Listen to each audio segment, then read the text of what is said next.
যুক্তরাষ্ট্র ও স্বাগতিক ফ্রান্সের মেয়েদের বাস্কেটবল ফাইনালের মাধ্যমে রোববার প্যারিসের বার্কি অ্যারেনায় গ্রীষ্মকালীন অলিম্পিক গেমসের পর্দা নামে। তবে জমকালো এই আয়োজনের রেশ আরও কয়েক সপ্তাহ থাকবে। এটা অভাবনীয় নয় যে স্বাগতিক দেশ ফ্রান্সের তো বটেই, অন্য দেশেও এই আয়োজনের আর্থিক দিক আলোচনায় থাকবে।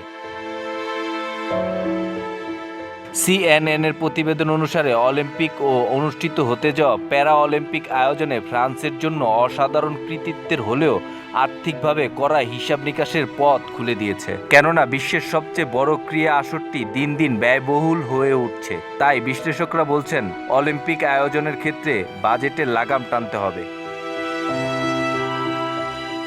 সাম্প্রতিক বছরগুলোয় বড় বাজেট, উচ্চ ঋণ, অবকাঠামো বাবদ অতিরিক্ত খরচ, বাসিন্দাদের স্থানান্তর, পরিবেশের ক্ষতির পাশাপাশি রাজনৈতিক সমস্যাও ইস্যু হয়ে দেখা দিয়েছে অলিম্পিকে। তবে আন্তর্জাতিক অলিম্পিক কমিটি এসব সমস্যা সমাধান করার প্রত্যাশা ব্যক্ত করেছেন। প্যারিস অলিম্পিক থেকেই সংস্থাটি খরচ ও পরিবেশের ক্ষতি কমানোর লক্ষ্য হাতে নিয়েছে।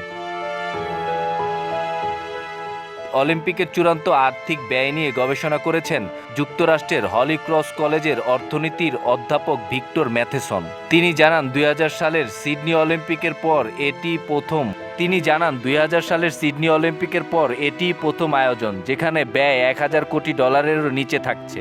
অনেক দেশে অলিম্পিক আয়োজন করতে আগ্রহ দেখাচ্ছে না কারণ আগের আসরগুলোয় অতিরিক্ত ব্যয়ের তুলনায় আয় হয়নি। স্মিথ কলেজের ক্রীড়া অর্থনীতিবিদ অ্যান্ড্রু জিম্বালিস জানান, 1968 সালে মেক্সিকো ও 1972 সালে মিউনিক অলিম্পিকে মারাত্মক সহিংসতার ঘটনা ঘটে। 1976 সালে মন্ট্রিয়লে অলিম্পিকে নাটকীয় অতিরিক্ত খরচ হয়। এসব কারণে 1986 সালের আয়োজন নিয়ে তেমন আগ্রহ দেখা যায়নি। অতিরিক্ত খরচের মাঝে ব্যতিক্রম ছিল যুক্তরাষ্ট্রের লস অ্যাঞ্জেলেস। এই শহরে বিদ্যমান অবকাঠামো ও স্টেডিয়াম অলিম্পিক আয়োজন ব্যবহার করা হয়।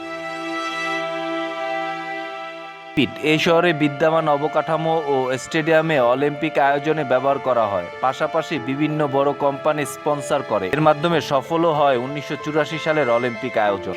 $21.50 কোটি নিয়েই আসরটি শেষ করে লস অ্যাঞ্জেলেস আয়োজক কমিটি। এরপর আবারও অলিম্পিক নিয়ে আগ্রহ দেখা যেতে শুরু করে। কিছু দেশ তো আয়োজনের অনুমতি পেতে $10 কোটি বেশি খরচ করেছে। তবে যখন অনুমতি পেয়েছে তখন বুঝতে পেরেছে যে ব্যয় পূর্বাভাসের চেয়ে অনেক বেশি।